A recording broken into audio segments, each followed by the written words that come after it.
Hello, everybody. Good morning, good afternoon, good evening, depending on where you are in the world. Excited to have you here today for the webinar. This webinar is co-hosted by the Appropriate Scale Mechanization Consortium and Swisscontact. For those of you who don't know me, my name is Tim Rendell, and I am the program manager of the Appropriate Scale Mechanization Consortium. We are part of the Sustainable Intensification Innovation Lab, led by Kansas State and funded by USAID. We are excited to have partnered with Swisscontact today to bring you this webinar entitled Technology Plus, the Involvement of Private Sector in Commercialization of Agriculture Machinery in Cambodia. While this case study is from Cambodia, you'll find that the principles are really applicable globally, and I'm excited to bring these to you today. Our presenter is Rajiv Pradham. He is the Swisscontact Country Director of Cambodia and Program Manager of the Mekong Inclusive Growth and Innovation Program for Swisscontact.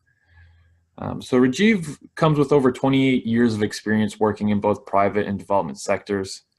He has wide experience, particularly in small and medium-sized enterprises and private sector development and enabling environment areas, which is very important to allow value chain development for mechanization. He specialized in designing projects based on market systems development, building teams to implement projects, and providing innovative scaling/expansive methods in various market segments. He's currently the Cambodian director of Swisscontact.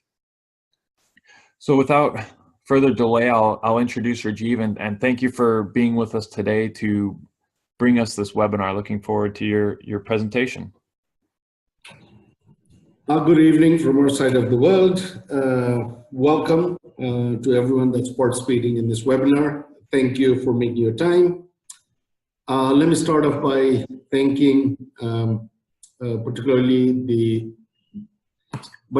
USAID, KSU, Kansas State University, SIL, and Illinois University for this opportunity.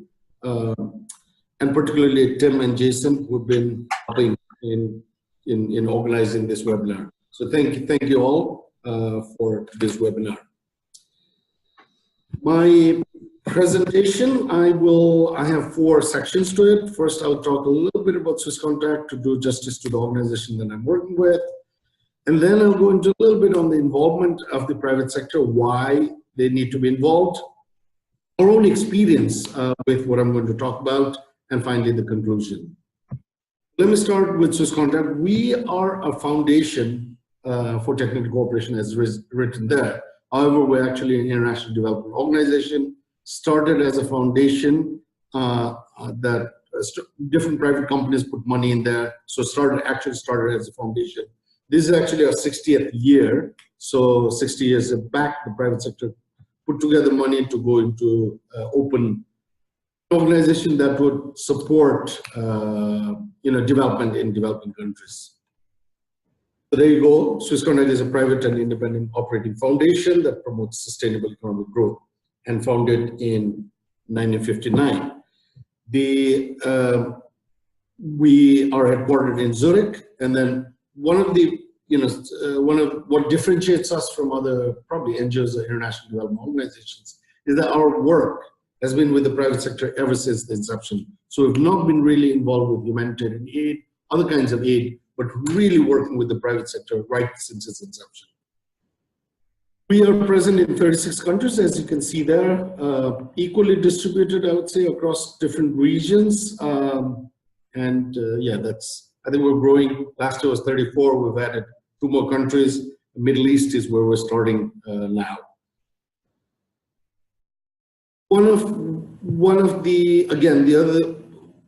What makes us different than other NGOs probably is this whole 2-way accountability model. We're accountable to the donors, as you see on the right, on the left rather, who give us the money to implement our projects, and to the beneficiaries on the extreme right. These are the 2 stakeholder groups that we're accountable for. Now, what we follow this intervention model, as we say, is taking the money from the donors, whether it's public or private, and then the 4 areas that we work on are skills, enterprise, finance, and environment. And that we say in a private sector development, because everything we do, we look from a private sector development angle. Even if we work with the public sector, we still, I mean, it's not really private sector development, but supporting the private sector development, even with the public sector, made with policies, with anything.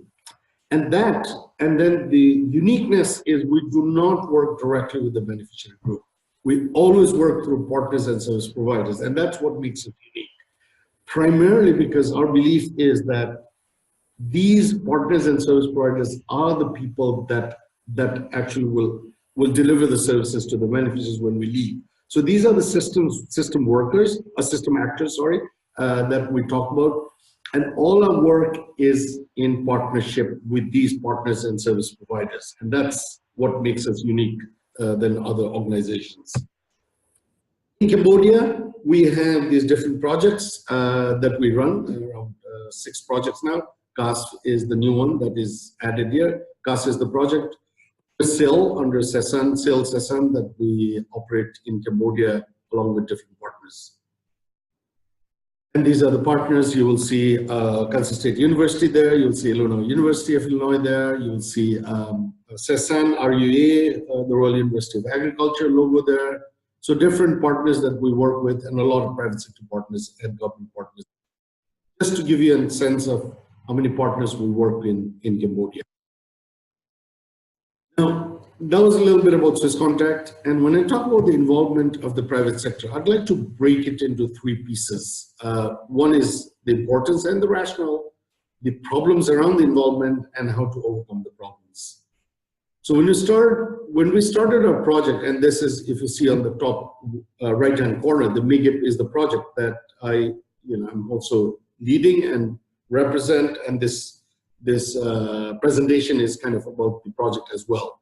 When we started the project, we said, what is the importance and the rationale to work with the private sector around this? And then we didn't start with the private sector. We started around development issues. And one of the development issues was the future of agriculture in Cambodia. And this is really, we looked at the key characteristics, I mean, which is pretty common in other parts of the world as well, with climate change and less food on the table, and with higher input and labor cost. Now, and that was, these problems occur, plus there's a climate change that would reduce the crop yield by 25%, as evidenced by different researches that have been done in the world. So that it brings to low productivity. And I can say for Cambodia, I've looked at 3 crops, for example, cassava, which drops from 40 tons to now around 15 to 20 tons. You look at maize, it's dropping from 8 to 4, rice dropping from 5 to now 3, 2, even 1 in some places. So there is definitely a reason to be worried on low productivity.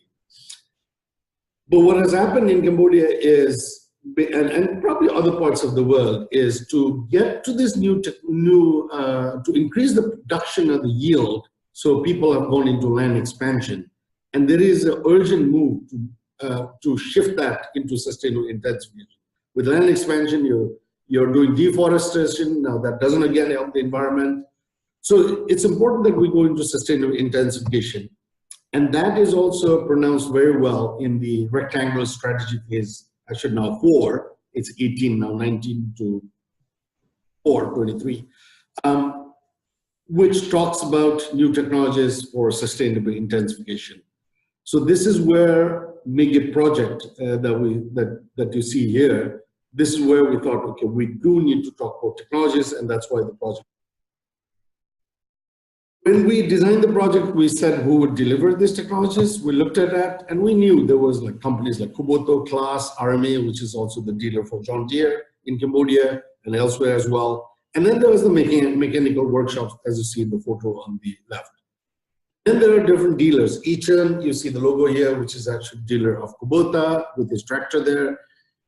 And then something that probably now a lot of people see and they start realizing, but I know a few years back, I have been faced with this question of saying, who are the service providers? Particularly in the water sector in Bangladesh, people were not aware that 1.3 million service providers providing water services was actually getting the production up in the rice sector.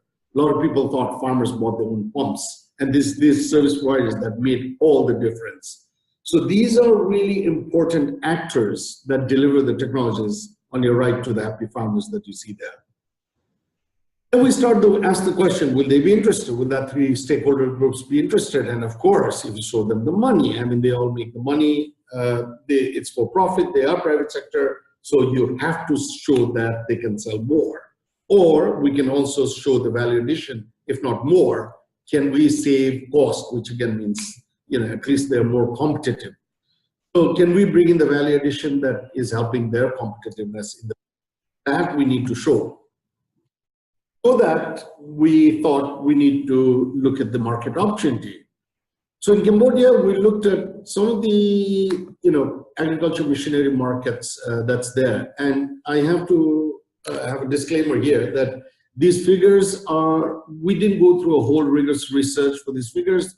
These are done on secondary data that we got from the government, from other sources, and did some, projections of just linear projections. And I would also, researchers that are listening to this conversation, I would invite you to actually dig a little deeper into this data and provide more robust data analysis that we could use for the projection of agriculture machinery and the market for agriculture machinery in Cambodia. So what we did was we looked at some of the technologies. We looked at 6 technologies, if I'm not mistaken: water pumps, hand tractors, threshers, tractors, harvesters, 5, sorry. So what we did was, if you look at the red dotted line, we looked at up to 15. There was data that was reported by GDA, the General Director of Agriculture, under the Ministry of Agriculture, Forestry, Fisheries and Forestries in Cambodia. So those data are real data coming out from GDA. Then we did a linear projection. We looked at the growth rate from year-on-year growth rate. We did the projection and got to a figure from 16 to 20. What could be the market? If you look at the growth rate, water pump 17%, this comes out of GDA, and tractor 42%, thresher, tractor 22%, harvester 25%. So then you start looking at that and say, what could be the projection? So we got a projected figure of the different technologies, of these 5 technologies. Then what we did was we looked at the market of these technologies. So taking the rates of those 5 technologies, we calculated the volume of business, and that came to 3.3 billion. Of that, then we looked at how much of land is already mechanized. Then we saw that agriculture mechanization is around 40%. That was again reported by the General Director of Agriculture. Now this mechanization, it doesn't mean that it's, this means full mechanization, because Cambodia is around, I would say 90 to 95% plowing is happening in the fields. Is the other parts of mechanization problem, maybe the harvester, maybe the seeders, it could be the rippers. So it can be other technologies that are still not there. And then so which basically, and that probably that 40% means that. So which basically means that 60% of Cambodia is not fully mechanized. Which then, if you take the 3.3 billion, it translates to $2 billion worth of market that's still remaining for the private sector, and 1.3 is already invested in. So there is a business potential. When we looked at MIGIP, we looked at the sector, we said, wow, okay, there is a business potential, let's enter this sector. We started then asking the question, why are the private sector not tapping into this market? If there's a business opportunity, what's the problem that the private sector is not entering the market? For that, we need to look. So we have, with Swisscontact, within Swisscontact, we have a methodology how to do that. So when you look at the problems around technologies, we look at something called a valley of death between research and commercialization. For that, if you look at on the left-hand side, you will see there's a lot of research on agriculture technologies that goes on. I mean, a lot of you listening to the webinar probably are familiar with that or are part of that you are working on some interesting research that is absolutely necessary for the farmers for increasing the yield or even on sustainable intensification. So this is absolutely, and mostly done by projects, R&D, government provisions. On the right-hand side, you will see that there are private companies who, of course, they're doing their own R&D and moving ahead. They're commercializing different technologies. We see that. But they will do that when the market is pretty evident, when they see there's a big business viability. Now, in the center, we see that there is quite a lot of technologies probably reaching that do not reach from the research to the commercialization, from the left to the right, I would say. lot of technologies that the government or the development sector come up with, or most of a lot the research institute, the national research institutes that come up with, probably do not reach the business. And that's why the valley of death is quite a lot of technologies may be there. And this is not a term that we coined, this is a term that World Bank coined back in 2008. I've not seen much literature come out of after that, but I think, and I'm not sure why, because I think this is a good framework to look into, the why technologies fail, commercialization of technologies fail. But we believe in this, and we're kind of rigorously looking into this framework, or at least this image, and then trying to look at, dig deeper into analysis of what's happening in there. And the analysis comes in the middle when we look at consumer market not developed. So probably between the technical feasibility and the business viability, what we're not looking at is the user desirability in the center. And this is where Swisscontact even comes in, and we do a lot. So this is where what we need to do is we need to work on the increasing the market readiness of the technologies on the left-hand side, which would then draw investment into the system on the right-hand side. And in the middle, there's a big, I would say, a black hole right now. It's looking to overcome the systemic constraints, and that's where a lot of work needs to go in. So on the left side, the ones that are listening to the webinar, that are on the research side, you need to continue to start making these good technologies come out. On the right-hand side, the commercial people need to keep on marketing, technologies. But that's where in the middle, where agencies like Swisscontact comes in to partner with research institutes and the private sector to look at systemic problems that technologies don't go out in the world. That's where we need to work on. And this is why it's the valley of death, and we need to overcome this valley of death. For that, so to work on the technical feasibility, looking at the technical feasibility, business viability, and user desirability, Swisscontact would work on these areas, and I will explain a bit on what we do. So let me take the example of a toilet, rural toilet, and how this diagram even resonates with that. But actually, you know what? Because toilet is a good symbol, status symbol, they actually go for a higher. Even though they can't fully afford it, they would rather have a little more expensive toilet, because the relatives, when they come back from the cities, at least they can say you have a good toilet. And I've heard a few people also say, my relatives don't come because my toilet is dirty. I don't have a proper toilet, or not a good one. So the whole point is trying to understand the user desirability, and it's the same with agriculture technologies as well. And this is where we work in. This is how we work, and we have a whole methodology on how we work on that, which I'll go in a bit onto that. More concretely, when you're looking at systems, this is what we call a market map. You can see in the center, and when I'm talking about, and that's where I say the conservation agriculture for folks that are on the sustainable agriculture, conservation agriculture field. These are the three principles: the intercropping, no-till, and cover crop that needs to get to the farmers.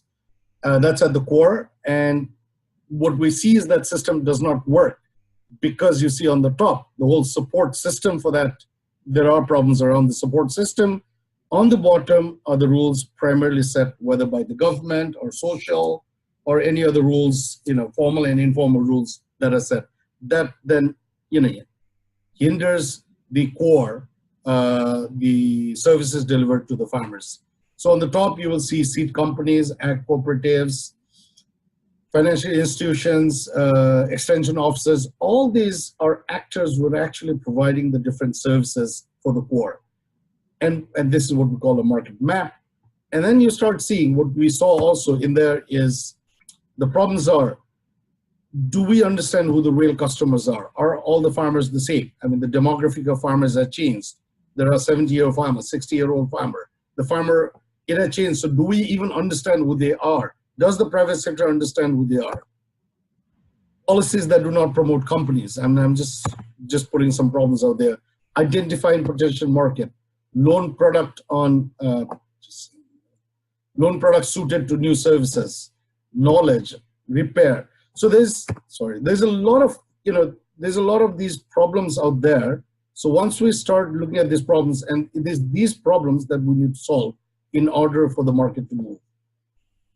How does Swisscontact work on those problems, overcoming those problems? And we follow in most of our projects, we follow this. Swisscontact ourselves, we have something called inclusive markets or inclusive system development approach, which is just from inclusive markets, we're also getting into the systems, which really looks at the three things. We investigate the market, we move towards partnership, and then monitor and course correct. So looking at the problems that from my earlier slide I bring in, we start first by investigating on those problems, investigating the market. For that, we have a whole methodology on this. Again, the IM, as I said, inclusive markets. There's a whole guideline that we've formed across 17 countries. I know some of my colleagues here have contributed to this document. And we're really proud of this document because this is really a practitioner's handbook. Any person implementing a project can take this and then will find answers how to go about implementing what they're doing based on the inclusive market approach or a systems development approach.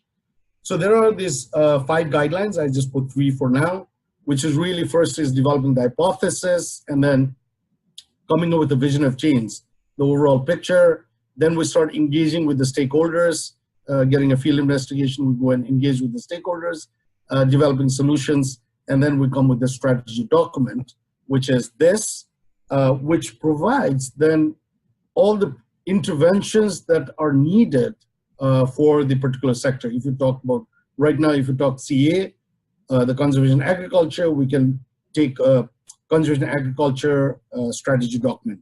Right now, we call it, this one is from the project that we're working with, Mekong Inclusive Growth Strategy. On mechanization, it has different interventions. It leads to this document.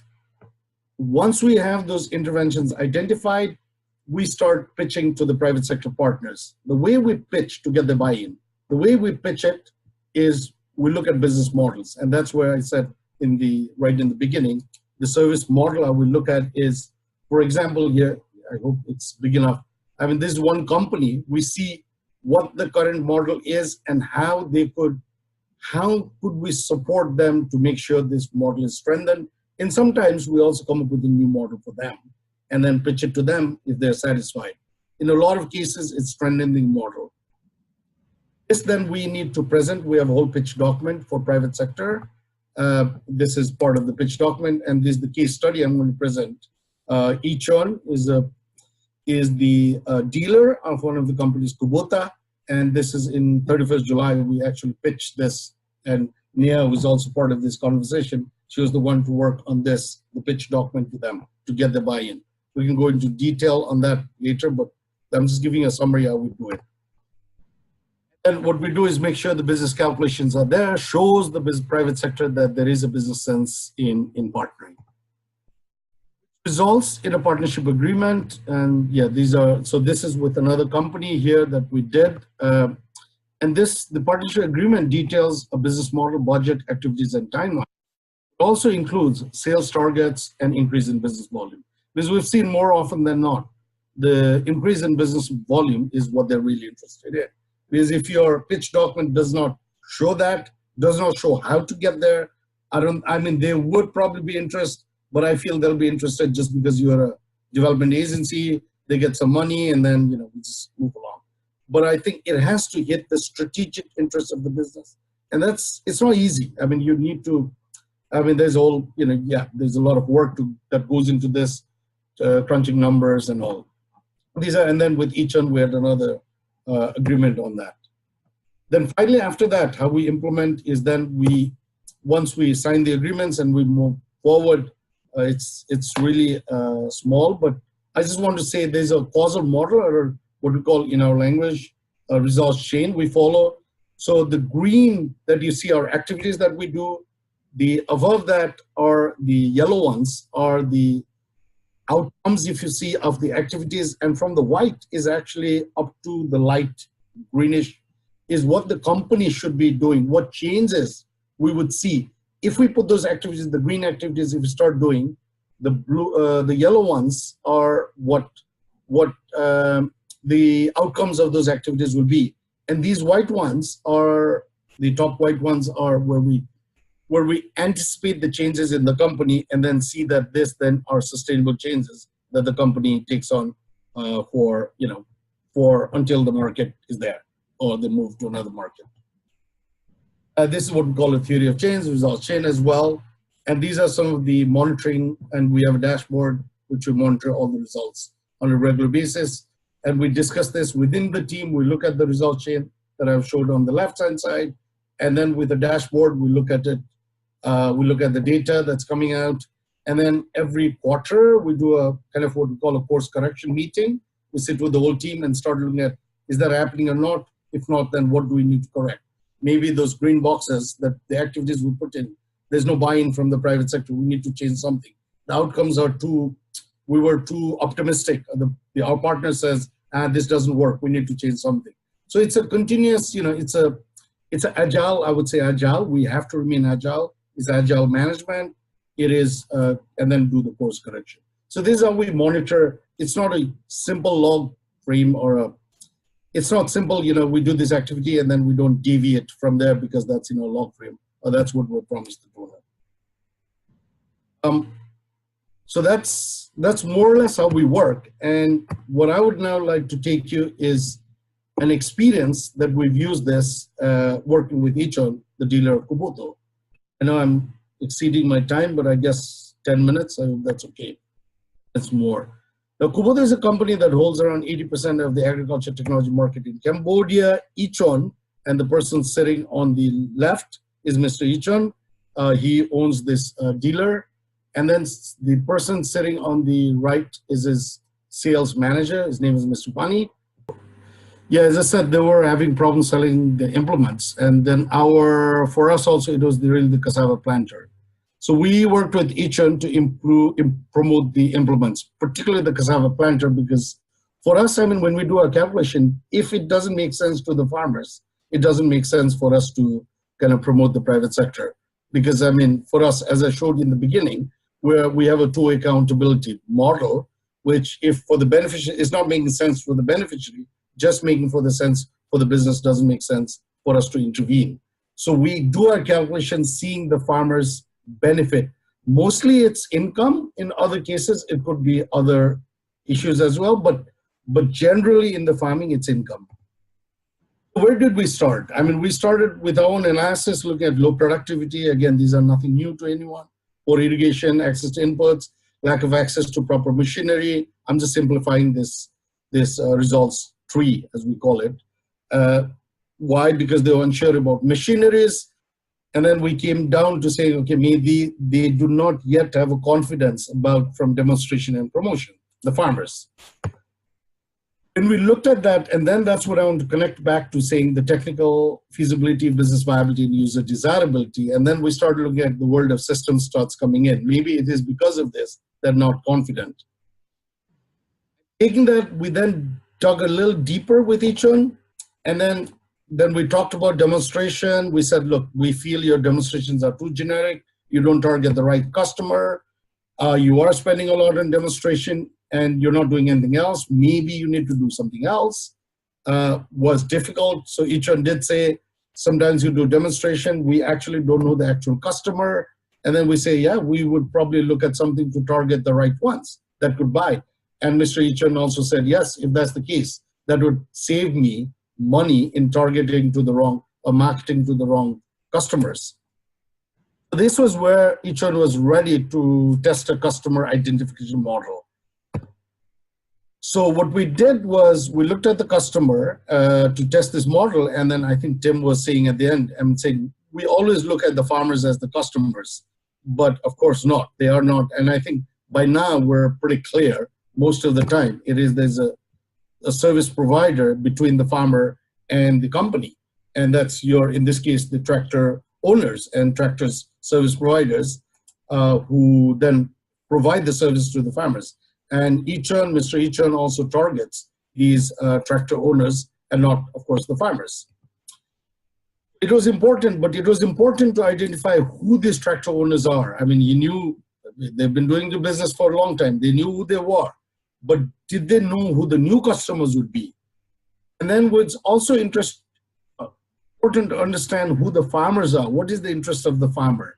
As I said, the demography of the farmer had changed globally. In Cambodia, most of the youth go to Thailand and Vietnam to some extent for labor. So you have a lot of people going out. So the farmland really has probably the father, grandfather, I would say father, grandfather with little grandchildren. And so you're talking of 50-year-old, 60-year-old farmers, whereas the children with 20 or 30 are in lands in Thailand mainly.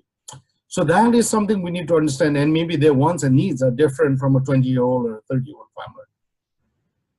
So then we looked at, and this is an experimentation we did in Icheon, and then now we've coined it as a 4S model. And actually, as we speak, the training is happening on a 4S model. And I would again give a shout out to my team who are here listening. Wantai was here, was actually single-handedly leading this training there's another person who worked on the field. The 4S prop, and that's why you say it's a work in progress. It's nothing but there are 4 stages of which I'll go into a bit. It is about talking to different people. I mean, the first one, it's on the left down, right down, is talking to people, then talking to first to the farmers, then the service providers, then to the company, and then actually demonstrating. So these are stuff we do, and I'll go into the detail what we do with the 4S, which is really trying to segment the customer or identify the customer properly for the company. This is what we do in the 4S. These are the components. In the first one, we search. So we look at who the farmers are. If you see the diagram below, I mean, it's a cluster of all the different farmers. You start clustering them or grouping them as yellow ones. Maybe these are your VIP target customers. Green ones, maybe that's in the second. Red ones are not the ones that you want to target, but they're really farmers who can buy the services that the yellow ones offer. So among the farmers, you start segmenting or segregating the farmers into your customers. So the first in the search, we're doing this. We're identifying who they are, what they do. So it's, I think we cover at least 2 or 3 meetings, I think around 4 meetings. I don't have the exact figures on my head. 2 or 4 meetings a week. And then that covers around 20 to 80 farmers. So it's quite a painstaking work. But I think the company is looking at this, and as we speak, only yesterday, day before yesterday, we actually supported the person to do the work for the company. The company only 3 days back has said, okay, I'm willing to put in 50% of the salary of this person, which is not big. I don't want to go into details right now. But what we know for sure is then the company starts owning this up in the days to come. So in the first part, we do the search. And the second part, and we're still Megip, we're still Swisscontact. So we do the search. We're talking to the company, but we do that work for them. We set up the meetings with the service providers, between the service providers and some of the farmers. That information that goes into the service and showcase, which actually I have other slides, and I'll just show you the other slides here. So in the search, what we do is we identified service providers, tractor owners with this L-series tractor, key customers, map villages, identified farmers that could be interested, VIP farmers as they're called in Cambodia, that are interested in cassava. And then we took the list to the next step, is the demand creation meeting, as we call it. So this was one with the service provider, a meeting that I was also there in this meeting. We did this meeting. Taking that information with the service provider, we come to setup, which is really bringing the TOs together with the farmers. So you take down the names and the interest of the tractor owners. TOs are tractor owners. And then what we did was we brought that list to Icheon, which this was a little dated slide. Icheon is actually going to meetings. At that time, Icheon had not got into search and setup. They were not really interested. They didn't understand what we were doing, but they said it's interesting. They liked the figures that were coming, what we were giving, but not really understanding that. Until they start seeing some nice figures that were coming in, they said, oh, with Mr. Pani, would said, oh, I'd like to go some meetings. And they have now started, as I said, now they've even funded the person who's actually does the work 50%, at least for now. Then we identify where the service event would take place. The next step, service is getting all the tractor owners to see and feel the machine, because up to this time, they're just seeing not the real machine. They're seeing a video, as you see in this photo. So we have kind of some marketing material of the company, and we're also making some slide decks sales pitch, not sales pitch, sorry, slide sales deck for the farmers and the tractor owners to understand. And this is where we show in these meetings.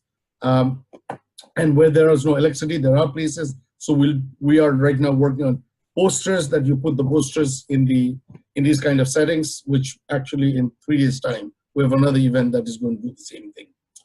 So then we identify a venue. Now, this is really important that we identify a venue, because for each one, they knew they had to do demonstration. They had the money from Kubota to do demonstration, but where to choose the venue, the way they would go and choose a venue was talk to the, in Cambodia, you have the Provincial Department of Agriculture office, you have the governors, the commune, village chief.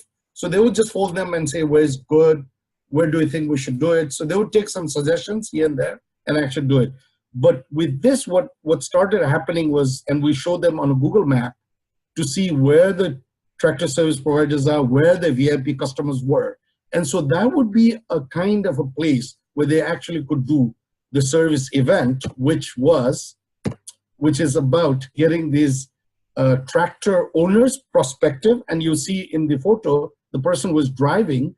The person who is standing up with the orange jacket is the Kubota person, and the one that's driving is thinking of buying. So these are people. So what you're really doing is targeting the customers and bring them to better sales. So at the end, then you have a sales with them. So the customers here, or the service providers, or the tractor owners here, would actually feel the machine, see it. It's a big event. You can see the tent back there. Even Kubota funded this event because that's one of the demonstrations that do. So this was quite important, and we talked to quite a lot of tractor owners. They're saying this was important for them because it was just not looking at someone else demonstrating, but this was actually getting on the machine and doing the demos and feeling the machine themselves. I don't have other photos in this event, particular event. There was also the tractor owners themselves, in particular with the cassava planter, looking at how deep the cassava, the stem was how deep was it planted in. Because they knew, I mean, if it was too shallow, then it would, then it would not take root. So that was quite interesting to see what they were checking. Again, user desirability. What was important for them? Was it, and that would give the idea, I mean, we didn't do it then, but more or less it would give an idea even for Kubota or anyone to say, okay, maybe the technology is still not yet suited, and listening to the customers. So from here up to this stage, I mean, search, setup, and service, we're kind of involved, and we have come up with a lot of tools, and I'll show in the end what we're working on for these three. In the end, Showcase is a normal event, a demonstration event of a company. We don't have much to do with it. The companies know exactly what to do. So this is how they would do it. So I won't go into detail. I think a lot of us has seen this demonstration. So in a way, these are the 4 components of 4S, and what we are now doing as a concluding as well, this model we're still working, is still work in progress. We're trying with the ASMC project that University of Illinois leads, Alan Hansen and Tim that are part of that, that's also in Cambodia. So what we're in a fertilizer spreader machine that has been developed by the Department of Engineering, then fabricated, if I understand, or developed at the Faculty of Engineering at RUA with Department of Engineering, fabricated there, and then with tested now in the northeast of Bangladesh, northeast of Cambodia, it's being tested. And there we're going to use this, we're going to use the 4S model. This is for a small manufacturer, but we know that this is a manufacturer. We know that this is going to be applicable, and we've already we're in the process of hiring the person that would do the 4S for this company under the ASMC project in a province in Cambodia, Kampong Thom, which is kind of center of Cambodia. We're also putting this 4S model into what we call a conservation agriculture service with the fee project, and this is, okay, it has a different name, but it's under the SAIL umbrella, so it's called a CAS project. Again, these are more or less the same partners. CIRA there, a lot of work that CIRA has done. GDA right on the top is the government logo. In the middle is the CESAN logo, that's another project. Then you have Illinois. After that is the Royal University of Agriculture logo and Kansas State University. So all these partners were working in together in trying to promote this machinery.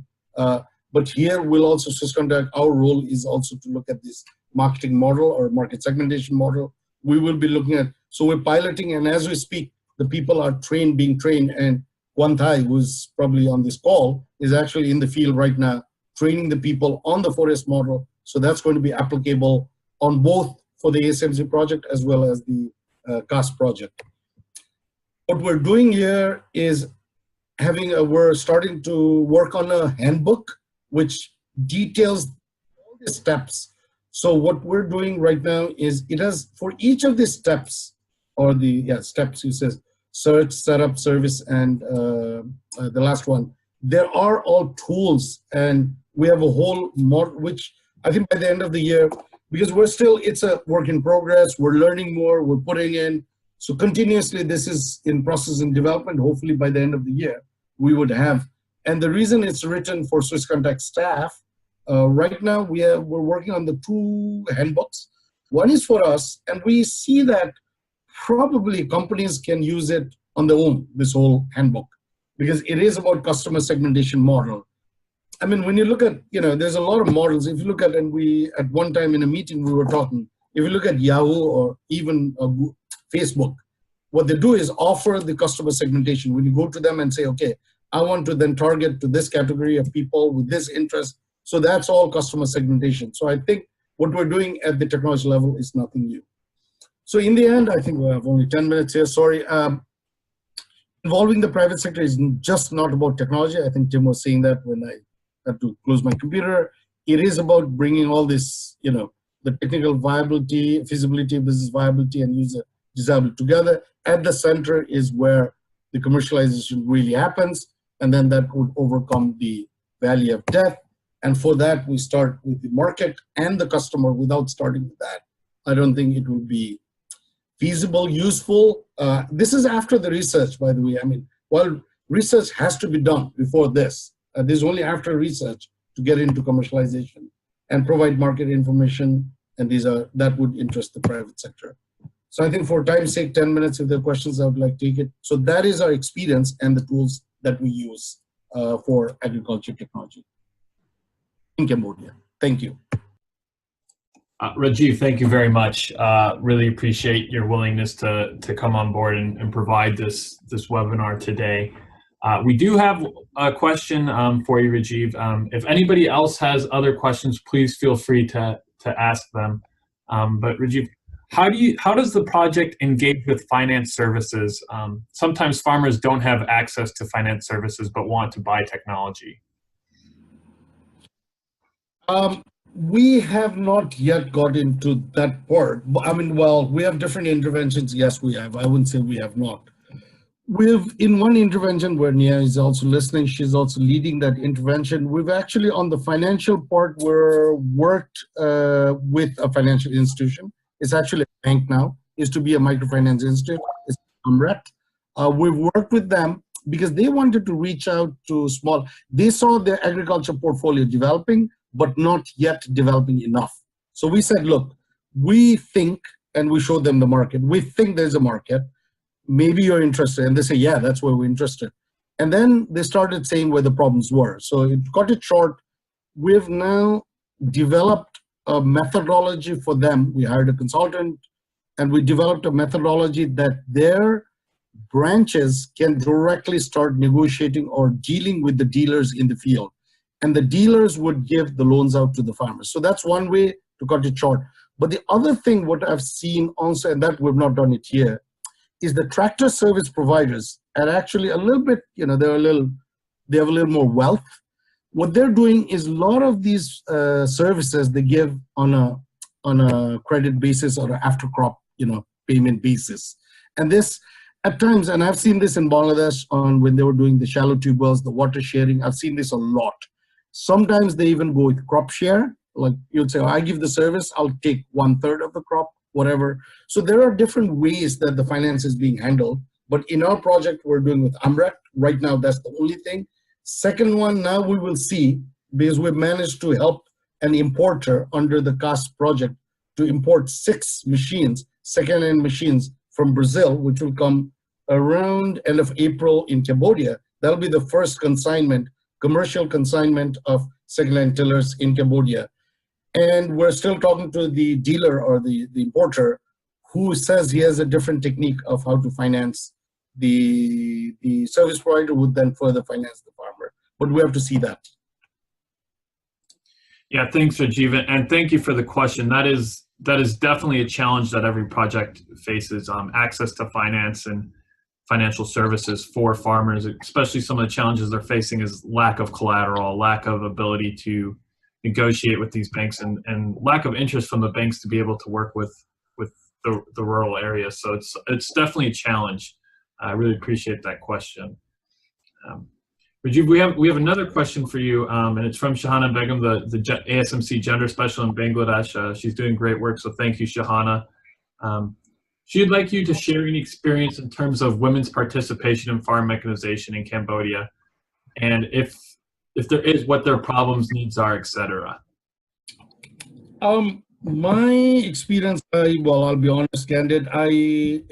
We don't have a lot of experience, but what we have seen in the mechanization part, particularly, what we have seen, because I think if you look at, particularly, if I'm talking about tractors, because Cambodia is now, it's a four-wheel. Four-wheel is something that's taken off really well here. So which is really, I've seen only men driving it right now. But what we've seen is there are women entrepreneurs who are actually, I've seen a woman saying, my son. They've been part of it. So they've been part of the family in terms of at least the service delivery. Now on the part of the women's participation in terms of using the service, what we've seen is definitely with the use of the service, particularly on the cassava planting, because if even the women are doing the labor, what we see is with the planting now, if the planting is done by a planter, which would save them some time, which then they could devote on other areas that that they needed to devote in. So, but then this is something that we are right now looking into, the impact of this mechanization on the women's. We've not targeted women so much as of now. And of course, I know Maria Jones is here, would be love to have some discussion. We missed you in Cambodia, but would love to have a discussion with you. But for now, we're looking at, on the mechanization part, we've not really done an in-depth study. On other interventions that we've done for cassava, planting and growth and everything, we've seen how the women have benefited. But here, that's something that we will have more information for you once this cassava planters, which are just now gone in the field. Right now it's starting. March is a cassava season. So I'm sorry, I could not fully answer your question, but I hope you can answer. Definitely ask us in after the season, and then I'll have more answers for you. Yeah, thanks, Rajiv. And Rajiv pointed out the Appropriate Scale Mechanization Consortium just finished a gender assessment for CA machinery in Cambodia in the past month. The outcomes for that will be coming soon. One of our gender specialists, Maria Jones, is working on that. And one of the outcomes from that is that actually in the household, there is a fair amount of financial agency for women in terms of decision-making of finances. And it is a household decision when you're looking at investing in equipment. So we'll continue to research that, and Maria will have her findings. I don't want to overspeak without talking to her first, but I know that research is going on. One thing that comes up is by mechanizing, you're removing labor necessities or needs of women so that they can free up time to do other things. And I agree with that, but I do believe that our project needs to work on quantifying that as well. And that's something we have been working on. So Rajiv, I think we have time for 2 more questions. So I'm gonna ask one. So Carlos was asking, is there any issues with maintenance on the equipment by the service providers, and how does your team approach maybe capacity building related to maintenance, or who will do it? Is it the service or the Interesting equipment? question. That's a beautiful, interesting question because I mean, I have experience. Again, I've worked extensively on technologies in Bangladesh, and then here, where in Bangladesh I see a different issue where you need all these repair workshops and they need to come up. Whereas in Cambodia, which is really quite surprising even to us, even to me, was as I mentioned, Kuboto holds 80% of the market. I think the reason they hold 80% of the market is each dealer is given at least 3 Kuboto people, and depending on their market, which actually are providing the maintenance services to each of the clients. They have the numbers, they have the contact, they're following up. I think it's up to 2 years or 3 years. So the repairs, and Kuboto has a world-class training, training for all their, the repair people, the service people. So the company itself, and probably that's the strategy that's worked for Kuboto to be a market leader, whereas we've not seen that much from other companies. So that's one part of Cambodia, which is quite different than at least the other countries I've been working in. But having said that, we're also looking at there are these usual repair manufacture workshops, and that's something that we're looking at right now. We're working with the ones in Phnom Penh, the capital, but something that will be extending and expanding in the provinces to start talking to local manufacturers and then start to look at the repair needs. I mean, there are areas still right now they have to travel 100, 200 kilometers. Say, for example, Siem Reap is the next town in the north of Cambodia. Some people travel 100, 150 to get to Siem Reap. And that's something that we've not looked in deep, but that's something that to look at the manufacturers and the repair workshops, something that we need to work on. But in the interventions that we're working with, for example, Kuboto, there's been no need for that. Mm-hmm. Thank you. So we have time for one final question. And this question, Rajiv, is what are the incentives that the project gives or subsidizes to the different actors? Or what is the approach towards that? Great question. Again, I like it because I know a lot of times we use vouchers and discount schemes. I've used it a bit as well. But I think what has really worked is, again, and in our case, say with Echon, in this case, if I take the Echon example, there's been no subsidies to the farmers, neither to the machines, neither on the machines, neither to the service providers. What we've done is, as I said, we have supported, if I, on the top of my head, I would think the contract value with that company would be around $50,000 to $60,000, where we might have put in around 20 and they would put 40. Now that would include all the demonstrations that they were doing, and our contribution was really getting that new, and that person, the one I said was doing the 4S model on the ground, and that person, and if take another, the whole agile management of the course correction, in the beginning, this was not even the contract. We didn't even know about it. We thought, okay, we'd go demonstration, help them shape up a few documents, sales pitch to better service the tractor owners. That was it. And we had a branding company trying to help them. But we found out that that was not enough until we had someone on the ground. So we actually had to go back to the company and say, let's rework on the overall contract. We don't want to pay you for the demonstration. You can do it yourself or not fully. But what we want to do is shift the money towards this person doing the 4S model. They've agreed. I mean, it's a long story, but finally they agreed. So our cost went into, say, this person taking care of some of the branding, the sales deck, as I was talking. So paying a branding marketing company to come up with proper brand for this dealer, and supporting some of the demonstration, but not really. But then to say there's nothing for the service providers and nothing for the farmers, primarily because that's a system that if you start getting into, then then it just probably goes on because you've been subsidizing the product. Mm-hmm. Yeah. So to summarize there, Rajiv, the incentive really lies within that main supplier that you're working with, and it's really the capacity building and business training. Would you agree? I would say capacity building, business training, that's there, but also look at, in any spheres of business, coming up with some new strategies maybe. I mean, in this case, this model is a new marketing segmentation strategy. for them. Yeah. So plugging in. So what I would say is we're really consultants in a way, right? Like you have the big consultants, McKinsey and others, we're doing great consulting to big companies. So that's why with small companies, we understand the market and then we would consult, but not only consult, but also bring our money to help them put the consulting advice into place and pilot it with them participating in the intervention together. Excellent. Well, thank you. I want to thank everybody for the time this morning. Apologize for the little bit of the delay in the middle there. I hope I was able to bridge the gap okay. Really appreciate the time. I hope this was useful.